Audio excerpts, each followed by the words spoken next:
everyone. My name is Pam Barkley and I am the Director of Educational Training at Moving Traditions. Moving Traditions is a mission-driven organization, and our mission is to embolden teens by fostering self-discovery, challenging sexism, and inspiring a commitment to Jewish life and learning. And we do that in a myriad of ways across a whole range of programs, starting with B'nai Mitzvah, when our preteens are working with their families, straight through our teen groups that hopefully go straight through 12th grade when they graduate and go off to college. I'm joined here by Rabbi Daniel Brenner and Rabbi Tamara Cohn. Thank you for being here. They're going to help explain a little bit about how our programs work.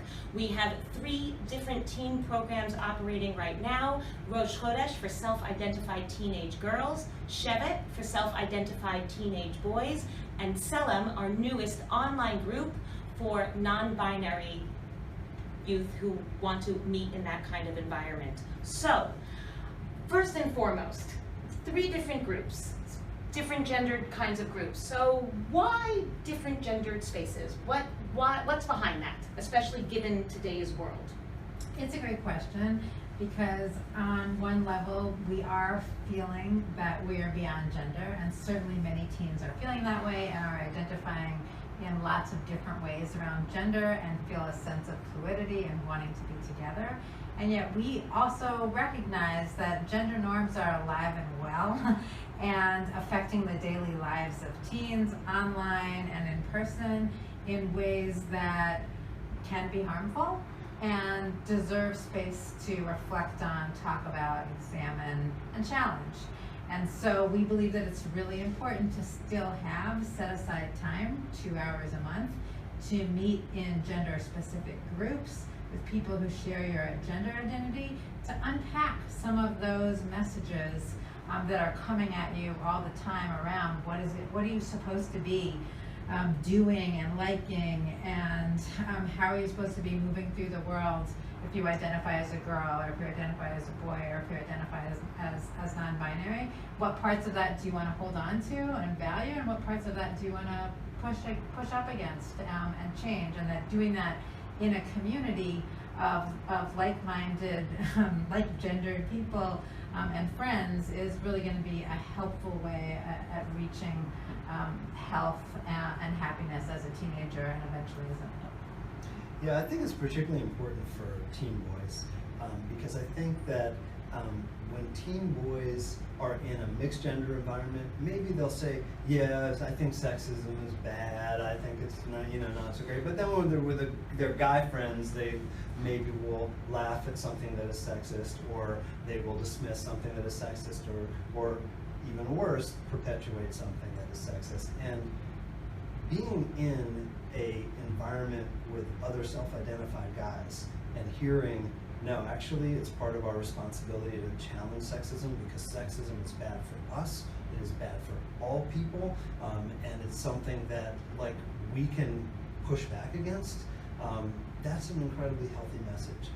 So I think that's a big part of why, particularly at this stage of adolescent development, ages 14 and 15, there was a lot of research by the late Stanford professor Sandra Bem saying that this particular stage of teenage life is one when gender questions and looking at others for do I fit in with my gender become really important. So that's why, as Tamara said, that these 2 hours a month really play an important role in the life of a teenager.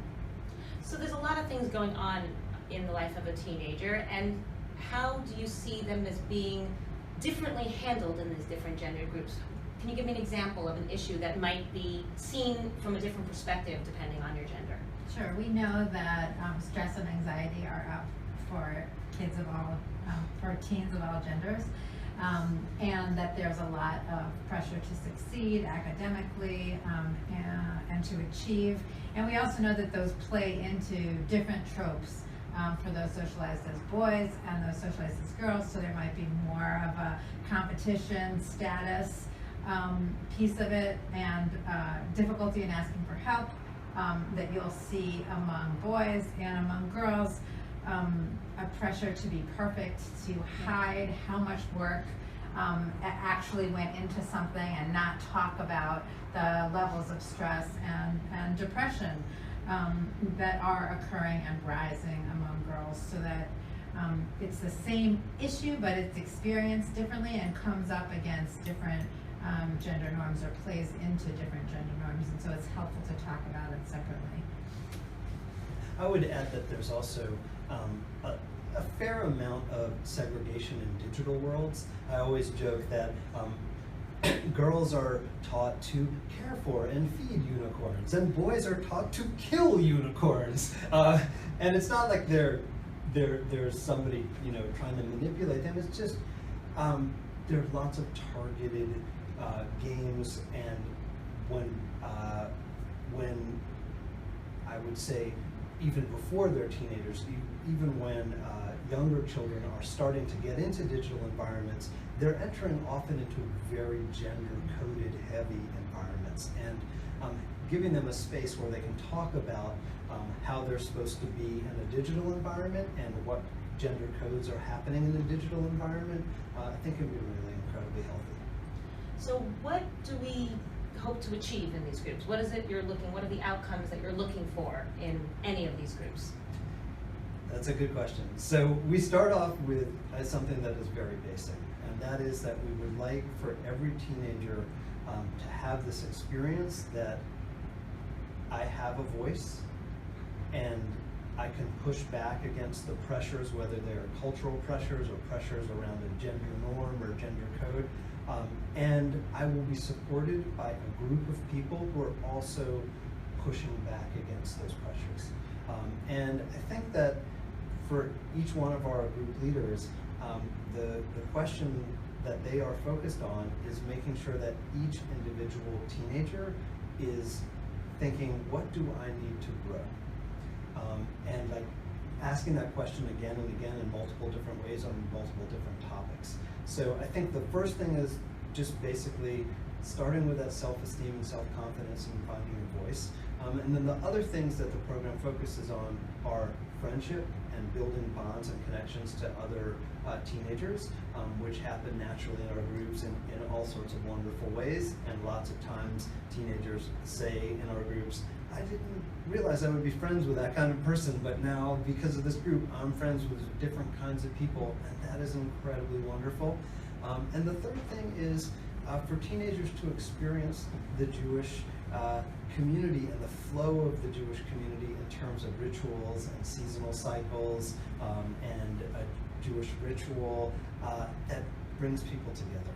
And one of the things that we really look for, and when we do an evaluation of our programs, we look for teenagers saying the Jewish stuff really spoke to me personally, and I found a Jewish community in this group. And luckily, our programs are doing that, but like that's really a testament to the incredible work of group leaders who make that happen. We also know that being in the groups helps teens feel that they can be part of making change in the world, specifically around issues of sexism and gender, but also more generally, and that's the thrust of the program.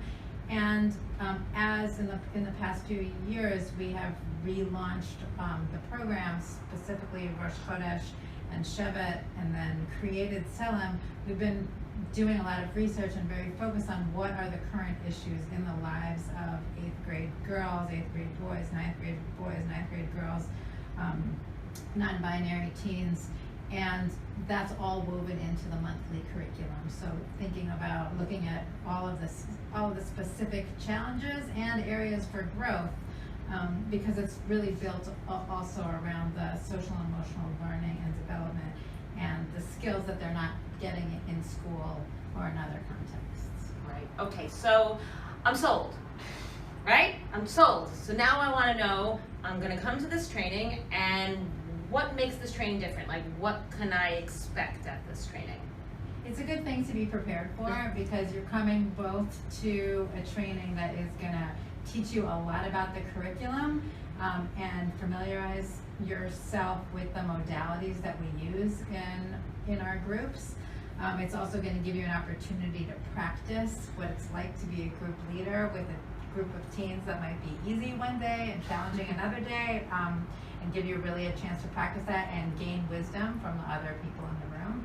It's also going to be an opportunity for you to look at some of the issues yourself, because we recognize that you're going to be a mentor for teens, and part of being a mentor is doing your own work and reflection so that you can be an authentic role model in people's lives. Not a role model of someone who's perfect and done with all the issues, but someone who's been thinking about them a little bit longer and working through the issues of what does it mean to be a man or a woman or a non-binary adult in the world, and can share that wisdom. And also, how do you live your Jewish identity? We talk a lot about boundaries too, and not oversharing, but using yourself, having that opportunity for reflection, and also for community building among the people there, so that in a sense you're going to have your own little Rosh Chodesh or Shevet group of group leaders to support you and to draw from their stories and experiences when you're going back home and leading your group. Yeah, we split the training time in between everybody, all genders together, talking about our shared mission and our shared educational goals, and really our vision for the Jewish community, and time when we are gender separate in the training to go deeper in some of these issues around socialization, to really challenge some of the things that we are bringing into the room as mentors. I think that we strive to learn from everybody who comes from the training, and to create an environment which emphasizes that there are many different ways to do this well. There are many different models for a great group leader, many different models for mentorship, and that's just part of what it's like to be part of a group of people working on something together, and to know that there are a couple hundred other people doing exactly what you're doing, working with teenagers with the same curriculum and trying to like really foster this change. It's an incredible feeling to feel part of that group, and that's what training really starts to create. So this all sounds great, but what makes this Jewish? So, right, this could be any sort of boys group or girls group or non-binary group. What makes this Jewish?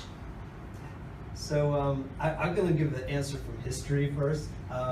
So I'm very interested in the strain within Judaism that focuses on character development and personal growth. And depending on what text you want to look at, you could either trace this all the way back to Torah, or most people trace it back to more of the philosophical tradition and to folks who were writing in the 11th and 12th century, Maimonides and others. And that is a tradition that has continued. There's part of the Jewish, I would say, philosophical tradition called Musar, which is a self-reflective practice. So we're drawing from this one particular path, which doesn't always get so much, I would say, spotlight on the stage of Jewish life, but we're drawing from that and pairing it with what we've learned from psychology and positive youth development, and what we've learned from feminist theory, and what we've learned just about the ways in which teenagers are changing every year and reacting to what's happening in the news and reacting to the world. And we integrate all of that in the pedagogic model that we train on. And I think that is deeply Jewish. It's deeply Jewish to like take the seeds from the past and take the things that are of the moment and try to hold them together.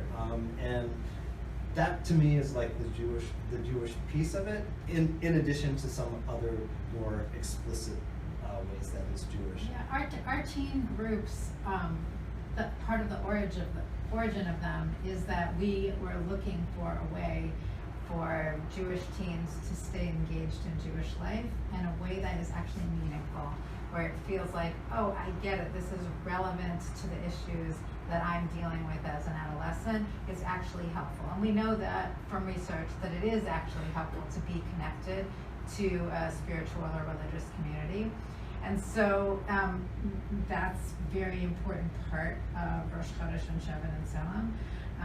And that's by bringing Jewish wisdom. It's also by bringing the Jewish process of being critical and continuing to interpret and wrestle with our tradition, the parts of it that we love and the parts of it that are more difficult, particularly for us around gender, and using that as an opportunity to learn those tools, which can be applied in the Jewish world and outside of the Jewish world.